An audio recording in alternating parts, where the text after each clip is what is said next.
Hello साथियों, नमस्कार। मैं हूं आपके साथ एनआईसी पोर्टल यूट्यूब चैनल की तरफ से, जहां पर आपको सभी सरकारी भर्तियों की सूचना सबसे पहले दी जाती रहती है। स्पेशली जो लोग सरकारी नौकरी या गवर्नमेंट जॉब के लिए पढ़ाई कर रहे हैं, वो लोग इस चैनल को जरूर सब्सक्राइब कर लें। बेल आइकन को सबसे पहले क्लिक कर लें, जैसे कि जो भी नई नई भर्तियाँ आती हैं राज्य स्तर से केंद्र स्तर की, उसकी इन्फॉर्मेशन, उसके विज्ञापन के बारे में, उसकी नोटिफिकेशन सबसे पहले सर्वप्रथम आप तक पहुँच सके। और आपके पास जितने भी एजुकेशनल ग्रुप्स हैं, आपके पास व्हाट्सअप ग्रुप है, टेलीग्राम ग्रुप है, फेसबुक ग्रुप, सभी ग्रुपों पर लिंक को जरूर शेयर करें, जिससे कि जो अन्य लोग अभ्यर्थियां पढ़ाई करते हैं उनके पास भी भर्तियों की सूचना समय अनुसार पहुंच सके, उसका भी उसके लिए भी वो आवेदन कर सकें। आपको यहाँ पर विभागीय स्तर से जो प्राप्त वांछित सूचना होती है, लीगल एंड ऑथेंटिक इन्फॉर्मेशन होती है, वो आपके साथ यहाँ पर शेयर एंड कम्युनिकेट की जाती रहती है।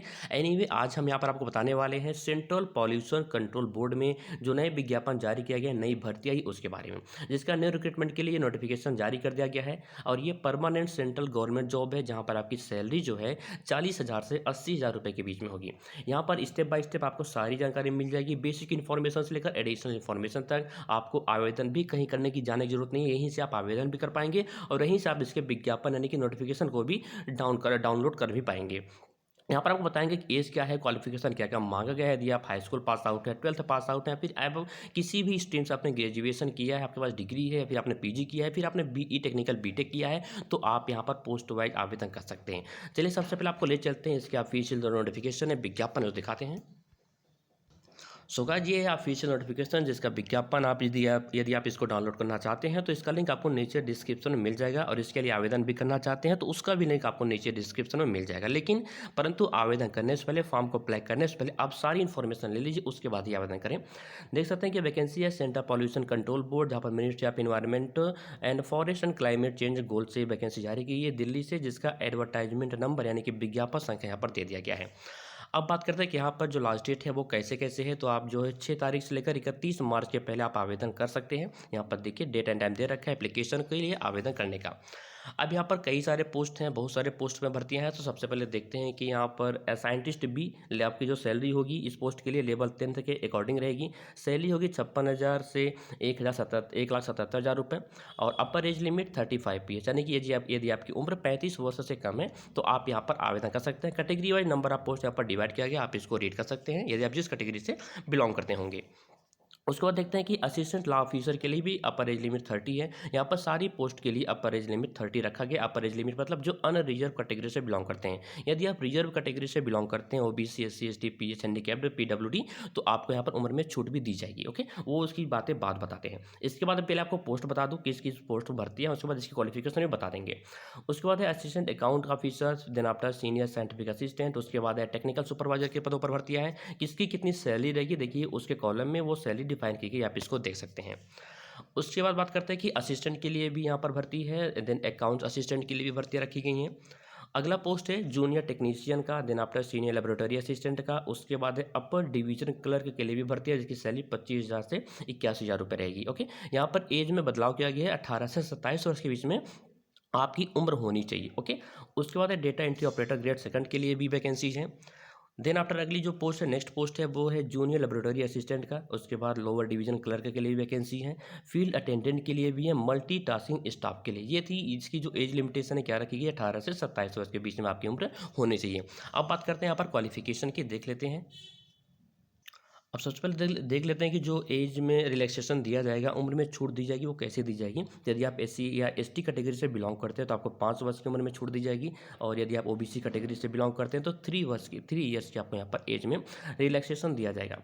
पीडब्ल्यूडी अनरिजर्व कैटेगरी से, ईडब्ल्यूएस कैटेगरी से और आप पीडब्ल्यूडी कैटेगरी में आते हैं तो आपको 10 ईयर्स की छूट दी जाएगी। आप पीडब्ल्यूडी कैटेगरी में, लेकिन आप ओबीसी कैटेगरी से बिलोंग करते हैं तो 13 ईयर्स की रिलैक्सेशन है। और पीडब्ल्यूडी यदि आप एससी एसटी कैटेगरी से बिलोंग करते हैं तो 15 ईयर्स की यहाँ पर आपको रिलैक्सेशन दी जाएगी। यहाँ पर जो एक्स सर्विसमैन है उनके लिए भी 5 ईयर्स की रिलैक्सेशन दी जाएगी। ग्रुप बी एंड सी के लिए भी यहाँ पर पोस्ट वाइज जो है, यानी कैटेगरी वाइज जो है, यहाँ पर डिफाइन किया गया कि किसको कितनी उम्र में एज रिलैक्सेशन दिया जाएगा।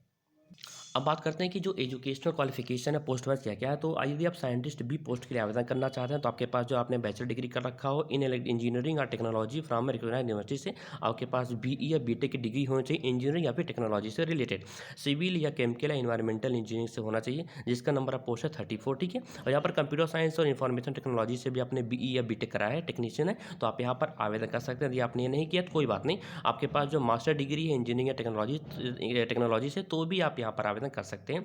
यदि आपने मास्टर डिग्री किया है केमिस्ट्री से, ऑल ब्रांचेस एनवायरमेंटल साइंस से, तो भी आप यहाँ पर आवेदन कर सकते हैं। लेकिन यहाँ प्रेफरेंशियल होगा यदि आपने नेट क्वालिफाई किया, यदि आपने पीएचडी कर रखा हो, होल्डर्स हैं, पीएचडी डिग्री होल्डर्स हैं, डिप्लोमेट्स होल्डर्स हैं, तो आपको यहाँ पर जो है प्रेफरेंस यानी कि प्राथमिकता दी जाएगी। उसके बाद है असिस्टेंट लॉ ऑफिसर। इसके लिए क्वालिफिकेशन क्या है? बैचलर डिग्री आपके पास होना चाहिए, शुड हैव 5 ईयर्स का एक्सपीरियंस आपके पास होना चाहिए, ठीक है। ये यहाँ पर दे दिया गया आपकी बैचलर डिग्री किसी भी आपके पास लॉ फ्रॉम होना चाहिए, डिग्री लॉ से होना चाहिए। असिस्टेंट लॉ ऑफिसर के लिए एलएलबी या लॉ, ओके। उसके बाद है assistant account officer. Assistant account officer के लिए क्या क्वालिफिकेशन है? बैचलर डिग्री इन कॉमर्स, आपने बीकॉम कर रखा हो, कॉमर्स से आपने बैचलर डिग्री कर रखा हो, ग्रेजुएट है, तो आप यहाँ पर आवेदन कर सकते हैं। और यहाँ पर विद 5 ईयर्स की एक्सपीरियंस भी मांगा गया है। डिजायरेबल है associated member of chartered account of the Indian of institution or cost and works accounts, ठीक है। ये डिजायरेबल यदि आपके पास हो तो अच्छी बात है, अन्यथा की स्थिति में कोई यहाँ पर नीड्स नहीं है, इंपॉर्टेंट मतलब कि कंपलसरी नहीं रखा गया है। सीनियर साइंटिफिक असिस्टेंट के लिए प्रोसेस आपके पास processing master degree in science from science से आप ग्रेजुएट होने चाहिए, ठीक है, दे सकते हैं आप क्या। तो आप यदि अपने साइंस से आप ग्रेजुएट हैं साइंस स्ट्रीम से, तो आप यहाँ पर इसके लिए पोस्ट के लिए आवेदन कर सकते हैं। टेक्निकल सुपरवाइजर के लिए degree in instrumental engineering with 3 years का एक्सपीरियंस यहाँ पर मांगा गया है। उसके बाद जो अगली पोस्ट है वो है असिस्टेंट। असिस्टेंट के लिए क्या क्वालिफिकेशन है, तो यहाँ पर देख लेते हैं। इसके लिए बैचलर डिग्री होना चाहिए किसी भी स्ट्रीम से, self pass the skill test of computer, English typing आपके पास इंग्लिश टाइपिंग होनी चाहिए, आपको इंग्लिश लैंग्वेज में टाइपिंग करना आता हो कंप्यूटर पे 35 वर्ड्स पर मिनट में, ओके। तो आप यहाँ पर आवेदन कर सकते हैं किसी भी स्ट्रीम से आपने ग्रेजुएशन किया हो तो, ओके। अब आगे बात करते हैं अकाउंट्स असिस्टेंट के लिए। अकाउंट असिस्टेंट के लिए यहाँ पर क्या क्वालिफिकेशन है? बैचलर डिग्री होना चाहिए कॉमर्स से, ठीक है, कॉमर्स से आप जो है बीकॉम ने कर रखा हो और विथ 3 ईयर्स का एक्सपीरियंस भी मांगा गया है। जूनियर टेक्नीशियन के लिए डिप्लोमा इलेक्ट्रॉनिक्स, आपने डिप्लोमा किया हो इलेक्ट्रॉनिक्स से, ठीक है, एक और 1 ईयर क्या होता है एक्सपीरियंस यहाँ पर मांगी गई है। अगला पोस्ट है सीनियर लेबोरेटरी। सीनियर लेबोरेटरी के लिए आपने 12th स्टैंडर्ड पास आउट है, यानी कि इंटरमीडिएट 12th आप पास आउट होने चाहिए। और यहाँ पर कोई भी एक्सपीरियंस 3 ईयर्स एक्सपीरियंस है, डिजायरेबल है, ठीक है, देख सकते हैं। यदि आपने 10+2 पास आउट किए हैं तो आप यहाँ पर आवेदन कर सकते हैं। अपर डिवीजन क्लर्क के लिए डिग्री आप देख सकते हैं, डिग्री आपके पास होना चाहिए किसी भी स्ट्रीम से, और इसके साथ साथ आपके जो है और 35 वर्ड इंग्लिश में और 30 वर्ड हिंदी में आपके टाइपिंग स्पीड होनी चाहिए। Data entry operator grade second के लिए आपने 12th पास आउट कर रखा हो और स्पीड टेस्ट आपके पास कंप्यूटर नॉलेज हो, बेसिक नॉलेज, ठीक है, और टाइपिंग टेस्ट आपको आना चाहिए। उसके बाद junior assistant, junior laboratory assistant के लिए तो यहाँ पर भी 12th पास आउट मांगा गया है। देख सकते हैं कि यहाँ पर क्या पास आउट है, क्या एजुकेशन क्वालिफिकेशन है, शैक्षिक योग्यता 12th standard pass out, science subject से आपने अपने सीनियर सेकेंडरी पास आउट है, फिर 12th इंटरमीडिएट आप पास आउट किए हों। यदि आपने डिग्री कर रखा है, डिजायरेबल है, तो अच्छी बात है, साइंस स्ट्रीम से, और अच्छी बात है। अगली पोस्ट है लोअर डिवीजन क्लर्क। इसके लिए जो है आपने 12th पास आउट कर रखा हो किसी भी बोर्ड से, ठीक है, और आपके पास टाइपिंग स्पीड होनी चाहिए हिंदी में इंग्लिश में 35 वर्ड और हिंदी में 30 वर्ड पर मिनट आपके पास टाइपिंग स्पीड होनी चाहिए। बस इसके बाद कोई भी एक्सपीरियंस इसमें नहीं मांगा गया है। आप यहाँ पर इसके फॉर्म के लिए, इस पोस्ट के लिए फॉर्म को अप्लाई कर सकते हैं।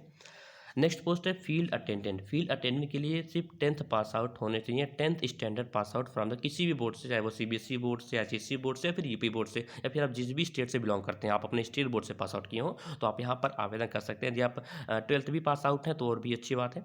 उसके बाद है मल्टीटास्किंग स्टाफ, मल्टीटास्किंग स्टाफ के लिए 10th स्टैंडर्ड पास आउट मांगा गया है। और यदि ये नहीं है तो कोई बात नहीं, आपके पास certificate from industrial training institute in trade electronics से संबंधित आपके पास जो यानी कि डिग्री होनी चाहिए, सर्टिफिकेट होनी चाहिए। यदि आप हाई स्कूल पास आउट हैं तो आप मल्टीटास्किंग स्टाफ के लिए आवेदन कर सकते हैं। अब बात करते हैं कि यहाँ पर जो आपकी फ़ीस होगी फॉर्म को अप्लाई करने का वो कितनी रखी तो जनरल इंस्ट्रक्शन है एसेंशियल इन्फॉर्मेशन ऑफ क्लेरिफिकेशन के लिए। तो यदि आप यहाँ पर जो 2 आवर्स के एग्जाम्स होंगे उसके लिए फ़ीस है 750 रुपी, एंड यहाँ पर 250 फॉर टेस्ट सेशन, कुल मिलाकर 1000 रुपये आपके फीस लगेंगे। और कुछ पेपर्स ऐसे हैं जो 2 घंटे के होंगे, कुछ पेपर ऐसे हैं एग्जाम्स हैं जो आपके 1 घंटे के होंगे। जो एक घंटे का पेपर होगा यानी कि 1 आवर का, उसकी फ़ीस होगी 350, यानी कि 500 रुपये टोटल, 350 और 150 प्लस करेंगे तो 500 रुपये आपके यहाँ पर फीस रखी गई है। और हालांकि ये इंग्लिश लैंग्वेज में नोटिफिकेशन था, और सेम जो है हिंदी में भी है, यदि आप इसको डाउनलोड कर लेना है और हिंदी में भी समझ सकते हैं, ठीक है, ये हिंदी लैंग्वेज में भी दिया गया है नीचे, और आप इसको डाउनलोड कर सकते हैं। आई रिपीट नाउ, नीचे आपको लिंक मिल जाएगा डिस्क्रिप्शन में, और इसके लिए आवेदन करने का भी लिंक आपको नीचे डिस्क्रिप्शन में ही मिल जाएगा। सो अगर जब बात करते हैं कि इसके ऑफिशियल वेबसाइट पर आपको कैसे नोटिफिकेशन को डाउनलोड करना है और इसके लिए आपको कहाँ से आवेदन करना है ये देख लेते हैं, ठीक है। तो आपको सामने ये लिंक आपको नीचे डिस्क्रिप्शन मिलेगा, वो उसके बाद जैसे ही क्लिक करेंगे आपके सामने सेम वेबसाइट ओपन होगा। थोड़ा हम इसको जूम इन करेंगे तो आपको आपको क्लियरली दिखे। आप देख सकते हैं टॉप पर यानी कि जो मेनू बार है इसके ऊपर देख सकते हैं कि आपको एक स्पेस दिखेगा लाइन, जहाँ पर लिखा है जॉब। आपको इसी जॉब लिंक पर क्लिक करना है। जैसे ही क्लिक करेंगे आपके सामने न्यू वेब पेज ओपन होगा। आपको थोड़ा वेट करना पड़ेगा। और यहाँ पर देख सकते हैं कि जो पहला पोस्ट है करंट जॉब का, ये पहला है CPCB invites application for recruitment to the different post in CBCB direct recruitment basis के लिए। आवेदन है 6 तारीख से 31 मार्च तक आप आवेदन कर सकते हैं। अब इसको थोड़ा आप साइड करेंगे स्क्रॉल करके, तो आपको यहाँ पर 2 लिंक मिलेगा। एक तो एडवर्टाइजमेंट का, यदि आप इसको डाउनलोड करना चाहते हैं तो जैसे इस लिंक पर क्लिक करेंगे आपको विज्ञापन डाउनलोड होकर मिल जाएगा। अब एप्लीकेशन फॉर्म डायरेक्ट देख सकते हैं। आपको इसी लिंक पर क्लिक करना होगा फॉर्म को आवेदन करने के लिए। तो आपके सामने आपको एक PDF ओपन होगा, डाउनलोड होगा। और जैसे PDF डाउनलोड हो जाएगा आपको इसको ओपन करना है, देख सकते हैं। जैसे ही ओपन करेंगे आपको यहाँ पर कुछ लिंक मिलेगा, ठीक है। यहाँ पर 4 लिंक्स रहेंगे, यहाँ पर देख सकते हैं। अब आपको किस पोस्ट के लिए आवेदन करना है, आप इस लिंक को फॉर एग्जाम्पल आप पहले इस लिंक को कॉपी करिए और इसको Google Chrome, Firefox, Mozilla Firefox या फिर अपने वेब ब्राउजर पर जाकर पेस्ट करिए। और देख सकते हैं कि यहाँ से आप आवेदन कर पाएंगे इन चारों लिंक में। कि चारों लिंकों को ओपन करके देख लें कि किस लिंक में कौन कौन से पोस्ट हैं। फॉर एग्जाम्पल आप किसी पोस्ट के लिए आवेदन करना चाहते हैं तो सभी के लिंक आपको जो है इन्हीं चारों लिंक्स में मिल जाएंगे। यहाँ से आप आवेदन कर पाते हैं।